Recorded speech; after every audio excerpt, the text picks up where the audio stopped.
Very good morning, students. Today we are starting our lesson number 3 of geography, that is minerals and power resources. So first of all, let I tell you the introduction of this chapter. In this chapter we are going to study about the minerals, and we will see about types of minerals, then extractions of minerals, then we will see about the distribution of minerals. After that we will see the about power resources. Like in power resources, we'll also see about the conventional and non-conventional sources of power or energy we will see. Then uses of minerals and conservation of minerals is also there. And in power resources, we will see in detail about coal, petroleum, firewood, natural gas, okay, hydropower, and some examples of non-conventional sources of energy also we will see, like solar energy, then wind energy, nuclear, geothermal energy, and biogas and tidal energy. So these are the subtopics we will be studying in this lesson. So students, let's start with minerals. Now in your book you will see that the lesson started with a small story or a small conversation. This conversation you can study, you can by own. We are coming on the topic like minerals. तो minerals होते क्या है, और इसमें जब आप ये story पढ़ोगे आपको ये समरी टाइप से मैं बता देती हूँ, आपको ये पता चलेगा कि we all are surrounded by minerals. ठीक है, हमारे आसपास क्या है, मिनरल्स हैं. और इन हमारी जो लाइफ है वो बिल्कुल भी हम सेपरेट नहीं कर सकते मिनरल्स से. Each and everything around us और we are using in our life is related और having minerals in it. Okay, हम अपने आप को, हमारी लाइफ को बिल्कुल सेपरेट नहीं कर सकते मिनरल्स को, and hence they are indispensable part of our life. Indispensable मतलब unseparable thing that we can't separate from our life. So students, what are minerals? So minerals जो है, these are naturally occurring substance with definite chemical composition. अब minerals क्या है, naturally occurring substance है, nature से हमें मिलता है, and उनका क्या है, particular chemical composition है. ठीक है, पर्टिकुलर कंटेंट है उनके अंदर, ये चीज हमने देखी. And other thing is that these are not evenly distributed. Evenly मतलब हर जगह में इक्वल डिस्ट्रीब्यूटेड नहीं है. ठीक है, कुछ जगह पे कुछ मिनरल्स आपको देखने को मिलेंगे, कुछ अलग जगह पे कुछ अलग मिनरल्स देखने को मिलेंगे. Even at some place you will not get minerals to C.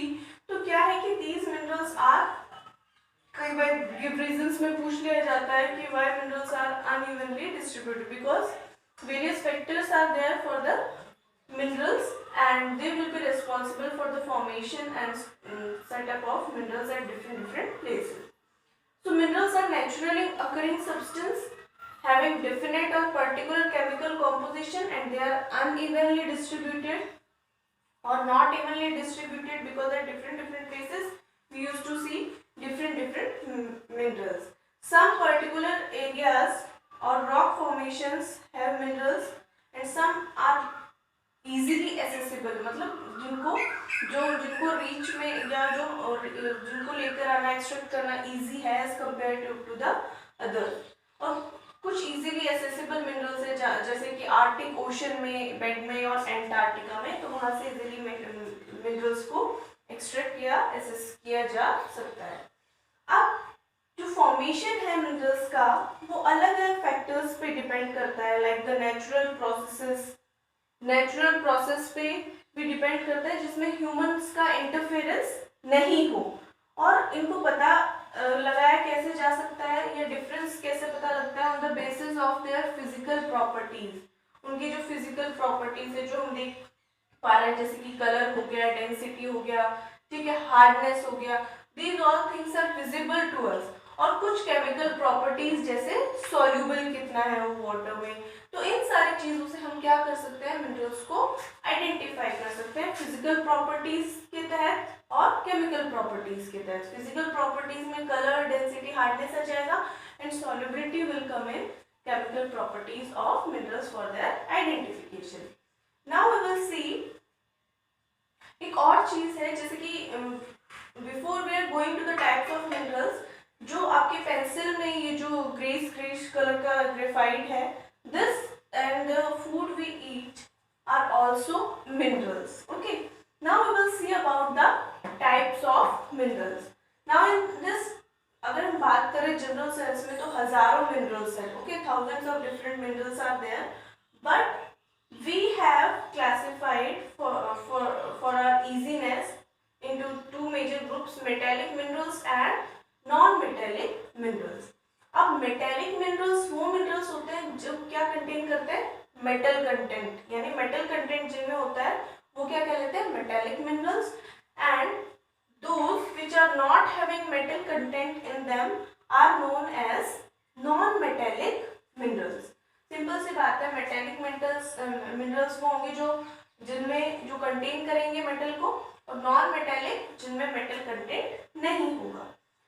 Then metallic minerals are, अगर एग्जांपल की बात और कर लेते हैं मेटेलिक मिनरल्स में, मैंगनीज और आयरन और मैंगनीज, आयरन और and bauxite are the examples of metallic minerals which contain metals. And अगर हम बात करें नॉन मेटेलिक के एग्जांपल्स की, तो limestone, mica and gypsum will be the non metallic minerals. Even mineral fuels, coal and petroleum are also non metallic minerals. Okay, non metallic minerals हो गया. Now अगर हम बात करें कि मेटेलिक मिनरल्स के सब डिविजन की, क्योंकि मेटल कंटेन करते हैं, इसमें आ जाएगा ferrous and non ferrous metals. तो फेरस मेटल्स वो होंगे जिसमें आयरन होगा, एंड नॉन फेरस मिनरल्स होंगे जिसमें आयरन नहीं होगा. अगर हम फेरस की बात करें तो आयरन और manganese and chromides are the metals we are having iron content in them. And non ferrous की बात करें तो gold, copper, silver, lead, these are not having iron content in them. These are non ferrous metallic minerals. Hope this is understood to you. Again I am repeating so that there should be no any kind of doubt. In types of minerals we have divided broadly in two types, metallic minerals and non-metallic minerals. Metallic minerals वो जो क्या करेंगे, iron metal contain करेंगे. Non-metallic minerals वो जो metallic minerals वो होंगे जो मेटल कंटेंट जिनमें होगा, नॉन मेटेलिक वो होंगे जिसमें मेटल कंटेंट नहीं होगा. अगर एग्जांपल की बात करें मेटेलिक मिनरल्स, तो मैग्नीज, आयरन और बॉक्साइट. नॉन मेटेलिक की बात करें तो limestone, mica, gypsum and coal and petroleum. अब बात कर लेते हैं मेटेलिक मिनरल्स के सब क्लासिफिकेशन की. तो सब क्लासिफिकेशन में two are there, ferrous metallic minerals, non ferrous metallic minerals. जिन मिनरल्स में क्या होगा, आयरन कंटेंट, तो उनको क्या बोलेंगे, ferrous metals like iron, manganese, chromide. और जिनमें आयरन कंटेंट नहीं होगा उनको बोलेंगे gold, non ferrous metals, gold, silver, copper, lead are the example. After the types of minerals, now we will see the methods of extraction of minerals. अब minerals को extract यानी निकाला कैसे जाता है, उसके अलग अलग methods हम पढ़ने वाले हैं. First of all, mining. तो mining क्या है? It is a process of taking out minerals from rocks buried under the earth surface. तो क्या है कि mining एक process है जिसमें minerals को earth crust में जो rocks हैं वहाँ से निकाला जाता है. अब other two types are also there of mining, open cast mining and shaft mining.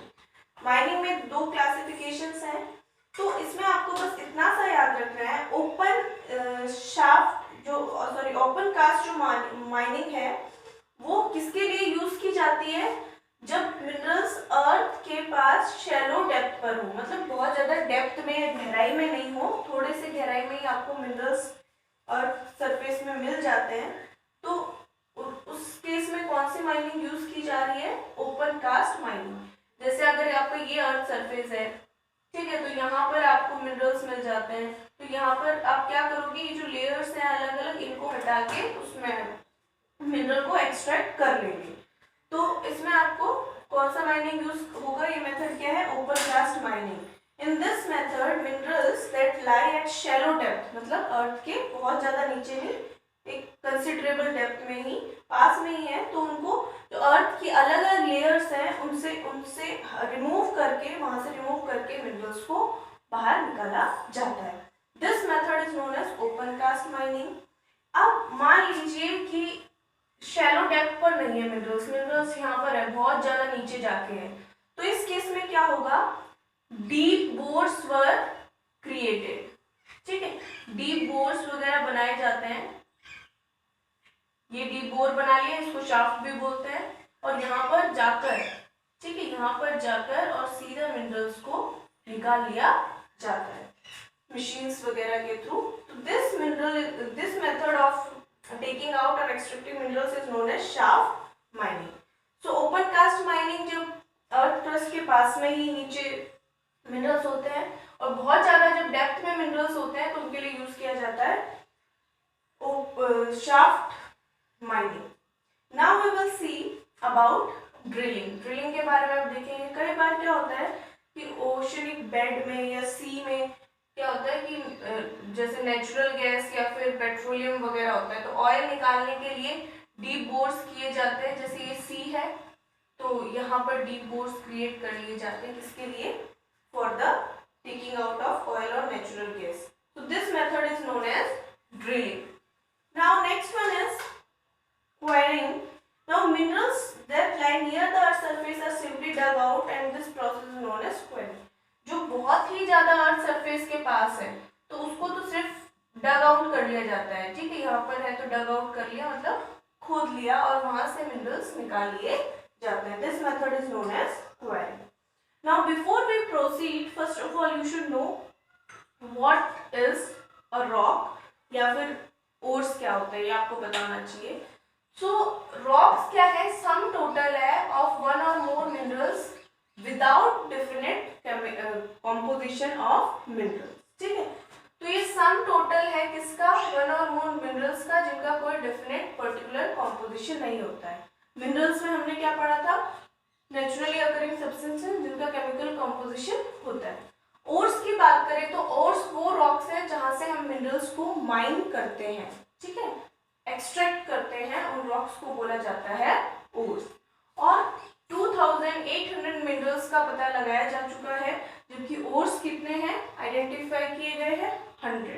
ठीक है, सो हम ये पता कर सकते हैं कि अलग अलग जो मिनरल्स है वो हमें सिमिलर ओर्स से भी मिलते हैं। These things we have seen. Rocks are the sum total of one or more minerals without definite chemical composition or constituent of minerals. Ores are the rocks from which minerals are extracted. These things we have seen. Now, after this, now we will see about the distribution of minerals. So, minerals जो है किस तरीके से distributed है वो सारी चीजें अब हम देखने वाले हैं। Because there are different types of rocks like igneous rocks, metamorphic rocks and sedimentary rocks. So various or different types of minerals are found in different types of rocks. These things we will see. And other thing they have given is continent wise they have explained us in which continent which mineral is in abundance. This also is explained to us. Now let's see, like as we have discussed, 3 rocks are there, types of rocks are there. One is igneous rocks, then metamorphic rocks, and third one is sedimentary rock. Okay, these are the 3 types of rocks. अगर हम बात करें किसकी, metallic minerals, तो metallic minerals जो है कहाँ ज्यादा मिलते हैं, इग्नियस और मेटामॉर्फिक रॉक्स, क्योंकि ये रॉक्स क्या फॉर्म करेंगी, प्लेट्यूज फॉर्म करेक्ट। इतना हमने पढ़ा। Main 3 rocks are there, igneous, metamorphic and sedimentary. और जो इग्नियस रॉक्स है और मेटामॉर्फिक रॉक्स है वो लार्ज प्लेट्यूज फॉर्म करती हैं। और यहाँ पर हमें कौन से मिनरल्स देखने को मिलेंगे? मेटेलिक मिनरल्स हमें देखने को मिलेंगे। Now some examples are also given here, like iron ore. Iron ore जो है नॉर्थ स्वीडन में, ये आगे आप डिटेल में और भी देखेंगे। कॉपर निकल डिपॉजिट्स हैं ओंटारियो में, and Canada, and iron nickel chromite platinum in South Africa are the examples found in igneous and metamorphic rocks. तो आपको ये पता होना चाहिए, many are there. So 2-3 you can learn that in metamorphic and igneous rocks which metal minerals are used to form. अब अगर बात करें सेडिमेंट्री रॉक्स में, सेडिमेंट्री रॉक्स में आपको क्या देखने को मिलेगा? प्लेन एरियाज या फिर यंग फोल्ड माउंटेन्स, जैसे Himalayas are the example of young fold mountains. तो यहाँ पर आपको क्या देखने को मिलेंगे? Non metallic minerals. इसमें एग्जांपल में आ जाएगा क्या? Limestone, okay, and other manganese deposits of Georgia, Ukraine. These are the, and mineral fuels will also come in this, like coal, petroleum are also found in the sedimentary rocks. तो अभी मैं आपको याद करवाती हूँ। 3 rocks are there, igneous and metamorphic rocks में कौन से metals minerals मिलेंगे? Metallic minerals. Sedimentary rocks में जो क्या फॉर्म करते हैं? Plain areas and young fold mountains. तो आपको इसमें देखने को मिलेंगे नॉन मेटेलिक मिनरल्स। एग्जाम्पल है लाइमस्टोन है, मैंगनीज है, मिनरल फ्यूल्स है, कोल, पेट्रोलियम।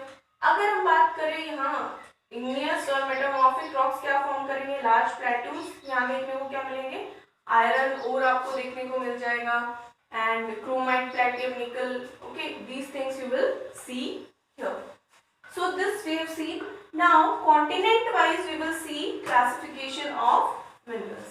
अगर हम एशिया की बात करें, ठीक है, एशिया की बात करें तो यहाँ पर एशिया में जो इंडिया है, एशिया में कॉन्टिनेंट में अगर कंट्रीज की बात करें तो इंडिया और चाइना जो है उसमें क्या है? लार्ज आयरन और डिपोजिट्स। आयरन और डिपोजिट्स बहुत ज़्यादा क्वांटिटी में है। और कॉन्टिनेंट जो है पूरे वर्ल्ड का हाफ से भी ज़्यादा क्या प्रोड्यूस करता है? टिन प्रोड्यूस करता है। तो एशिया की हम सबसे पहले अभी बात कर रहे हैं कॉन्टिनेंट की, जिसमें चाइना और इंडिया आयरन और काफ़ी बड़ी अमाउंट में, ज़्यादा अमाउंट में प्रोड्यूस नहीं कर रहे हैं, उनके पास मेंटेन है, डिपॉजिट्स हैं। और टिन जो है वो वर्ल्ड का, तो पूरे वर्ल्ड का मोर देन हाफ प्रोड्यूस कर देता है Asia. Other than this, China, Malaysia, Indonesia are among the world's largest tin producers. ये बेटा आपको ना टेबल बना के समझ में आएगा। So I will be making table for the ज़्यादा इसमें आपको ये याद रखना है कि सबसे ज़्यादा बड़ा वाला डिपॉजिट्स या सबसे ज़्यादा किसमें है। तो इसमें हम क्या कर लेते हैं, अभी वैसे रीड कर लेते हैं। I will send you table of this so that this will be easier for you for remembering and learning. Okay.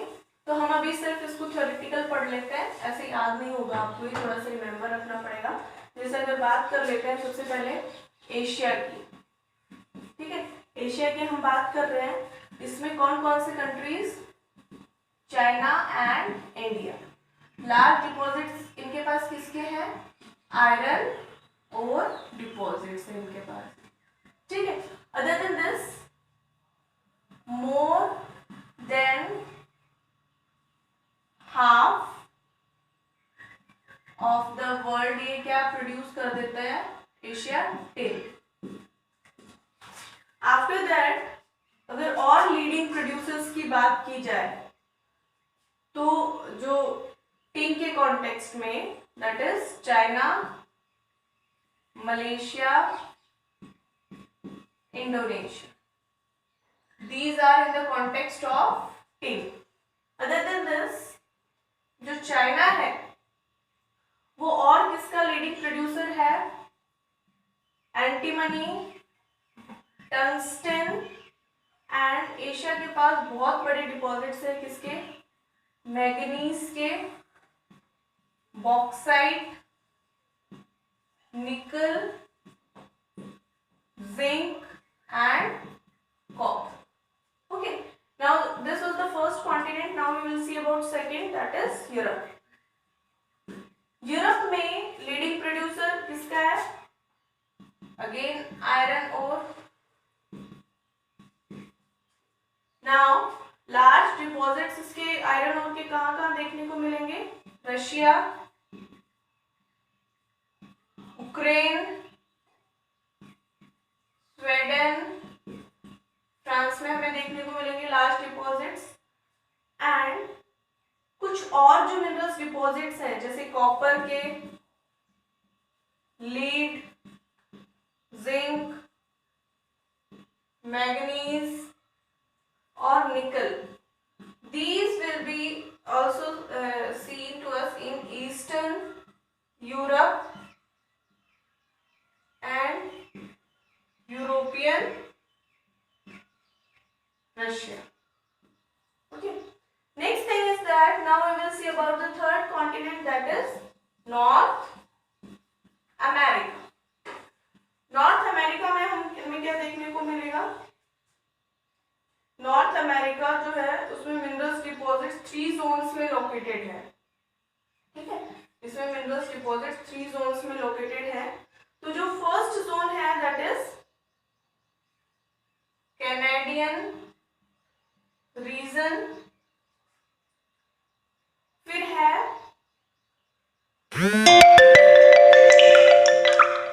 एप्लाचेन reason और फिर है माउंटेन रेंजेस। 3 जोन्स में ये डिवाइडेड है। तो अब कैनेडियन रीजन में हमें जो देखने को मिलेंगे वो है आयरन ओर, निकल, गोल्ड, यूरेनियम।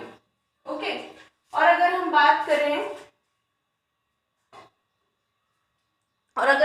करते हैं किसकी, जो हमारा वेस्टर्न पार्ट है तो उसमें हमें देखने को मिलेगा कॉपर, माउंटेन रेंजेस वाले पार्ट में हमें देखने को मिलेगा copper, gold, zinc, silver and the Appalachian region में हमें देखने को मिलेगा कोल। तो these things you have to remember.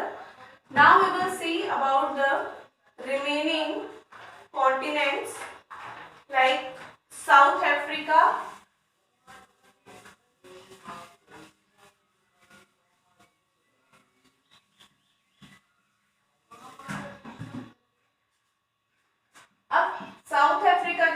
South America की बात करेंगे हम लोग नॉर्थ अमेरिका के बाद।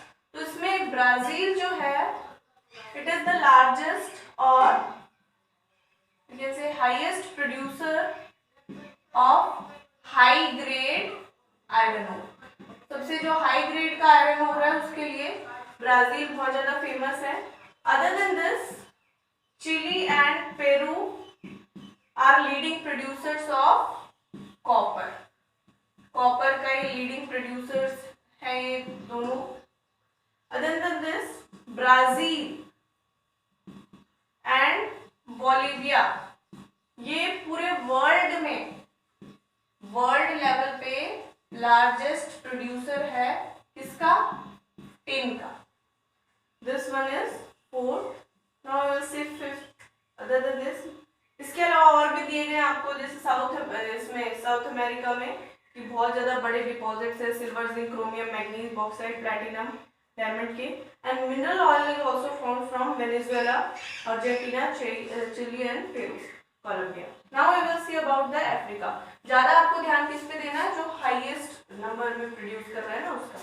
तो अफ्रीका जो है काफ़ी रिच है मिनरल रिसोर्सेज में। ये यहाँ पर क्या है वर्ल्ड लेवल पे लार्जेस्ट प्रोड्यूसर है 3 चीजों का, गोल्ड, डायमंड, प्लैटिनम। अब जैसे ये चीज बहुत इंपॉर्टेंट है इसमें, तो वर्ल्ड लेवल पे ये लार्जेस्ट प्रोड्यूसर है Africa gold, diamond and platinum का. Other than this South Africa, Zimbabwe, Zaire produce large portion of world's gold and other minerals in Africa which we used to see chromium, iron, copper, cobalt, and oil is also found in Nigeria, Libya and Angola. These things are there. Then we will see about Australia. So Australia is the largest producer in the world for world level पे है for bauxite. ठीक है, bauxite का largest producer है. Other than this जैसे gold, diamond, iron और tin, nickel Australia में काफी अच्छे में क्वांटिटी में मिलता है. Then Coolgardie and Kalgoorlie areas of western Asia large deposits of gold भी काफी है. Then Antarctica is there. Antarctica में आप देखोगे कि मिनरल्स जो डिपॉजिट्स है प्रोबेबली लार्ज है, और इसके अलावा जो कोल डिपॉजिट्स हैं वो देखने को मिलते हैं. आयरन डिपॉजिट्स मिलने को, gold, silver and oil are also seen. Okay, so revise the topic. Now next topic is distribution of minerals in India, and other part uses and conservations we will do in the next video. Revise, do the work given to you, defines and all, revise the topic well. Thank you.